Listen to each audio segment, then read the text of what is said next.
ሀይሚን እኮ ማለት ነው እንኳን አይደለም ብሩኬ ቀርቶ ከብሩኬ አልፎ ወንድሞቹ እንዴት እንደሚወዷት እና እንዴት እንደሚያከብሯት የታወቀ ነገር ነው።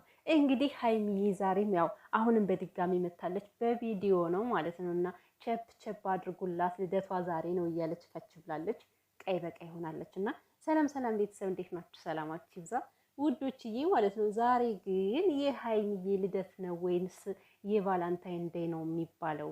ቀይ በቀይ ሆናለች። አበባው ቀይ ነው፣ ልብሷ ቀይ ነው፣ ጫማው ብቻ ነው የሚለየው። ፀጉሯም ራሱ እንደ ቀይ አይነት ሆኗል። ብራውን ነው የሚባለው፣ ብራውን ነው መሰለኝ። እና በጣም ነው የሚያምረው አለባበሷ እንዴት እንደሚያምር ቀሽትናለች። ዋው ወይ ሀይሚ ያደገች አይደል? እኔ የሀይሚ እድገት በጣም ነው የሚገርመኝ። ነው አንዳንዴ ማለት ነው የምሬን ነው ከፊታችሁ ላይ ሰው ሲያድግ በቃ አይታወቃችሁም። እና ድንገት እንደዚህ ወጣቱ ነው ስታዩ ድንግጥ ትላላችሁ ማለት ነው። ሀይሚ እንግዲህ ጩጮ የነበረችው ዛሬ ከዚህ ላይ ደርሳለች። እና ሙቪ ደግሞ የሀይሚ የድሮ ፎቶዋን ከዝኑ የድሮ ፎቶዋን እያወጣ ይለጥፋል አንዳንዴ። እና አይታችኋል በኢንስታግራም ምን እንደለጠፈ የድሮ ፎቶዋን ደግሞ ጩጭ ሳለች ራሱ በጣም ነው የምታምረው። እናንተ የምር በጣም ነው የምታምረው ሀይሚ የኔ ጩጭ። አሁንማ አሮጊት ሆነሻል፣ በቃ አድገሻል። አሮጊቴ ምንድን ያለ ብሩክ የመሰላችሁ የሆነ ሰው እያረጀ ነው እንኳን ተወለድሽልኝ እያለ ነው ማለት ነው። እንግዲህ አራት ልጆችን ሳትወልድ ማርጀት የለብሽም እያለ ነው ብሩኬና እና ዛሬ የሀይሚ የደስታ ቀን ነው። ነገር ለማበላሸት አትጣሩ እናንተ ደግሞ ማለት ነው። እና አላያችሁም እንዴ? ዛሬ እኮ አዲስ ነገር አለ ወዶች። ከኔ ቤትም ራሱ የሆነ አዲስ ነገር ነው የምንጠብቀው እያላችሁ ነበረ። እና አዲስ ነገርማ በሚገባ አለ። እንግዲህ ይሄ ነገር የተዘገጃጀው ሰሞኑን ነው እንጂ ዛሬ አይደለም መቼም። ዛሬ ይህን ያክል ነገር ሊከናወን አይችልም። ይሄ ፎቶም ከዚህ በፊት ተነስታ ነው በስነ ስርዓቱ ያው ተዘጋጅታበታለች ለልደቷ። ለዛ ነው ጧት ተነስታ ወፍ ሳይቀድማት የፖሰተችው ማለት ነው። ስራ እንኳን ሳንጀምር ነው አይደል ያየ ነው። ስለዚህ ይሄ ነገር የቆየ ነው ተዘጋጅቶ የቆየ ነው። ነገር ግን ዛሬ ቤተ ክርስቲያን ሄዳ ነበረ ማለት ነው።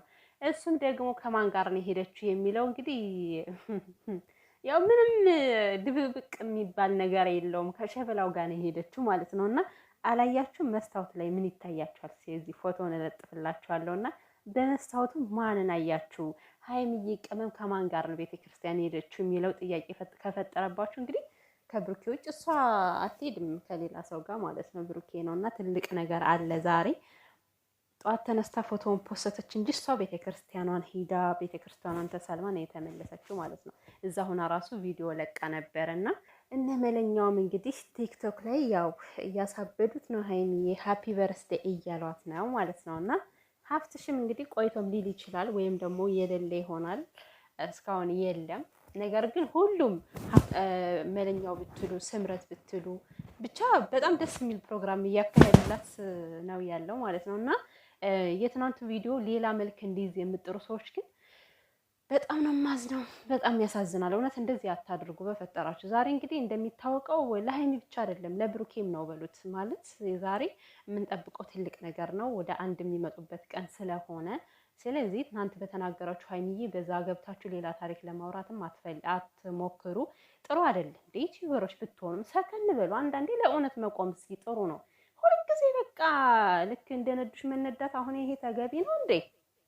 አስቡት እስኪ ውዶችዬ ማለት ነው። እንደው ዝም ብላችሁ ስታስቡት እስኪ መለኛው አሁን ብሩኬና ሀይሚ አይዋደዱም ብሎ የሚያወራ ነው የሚመስላችሁ? እኔ እኮ ታምር ነው የሚሆንብኝ አንዳንዴ። የሚዋሽ ሰው በጣም ነው የሚገርመኝና ለማንኛውም ሌላ ታሪክ ለማውራት አትሞክሩ። ይሄ ቀን በሰላም ይለፍ ነው ማለት የምፈልገው ማለት ነው። በትናንትናው ሙድ ሌላ ነገር እንዳታወሩ ከዚህ ጋር አስፈላጊም አይደለም። ሲጀመርም ዛሬ የደስታ ቀን ነው፣ የደስታ ቀን ነው። አንድ ቀን እንኳን መዝለል ይቻላል። ያው ሰው ውሸት ሳይዋሽ አይውልም እናውቃለን። ግን ደግሞ አንድ ቀን እስኪ በደስታ እናሳልፈው እንዴ!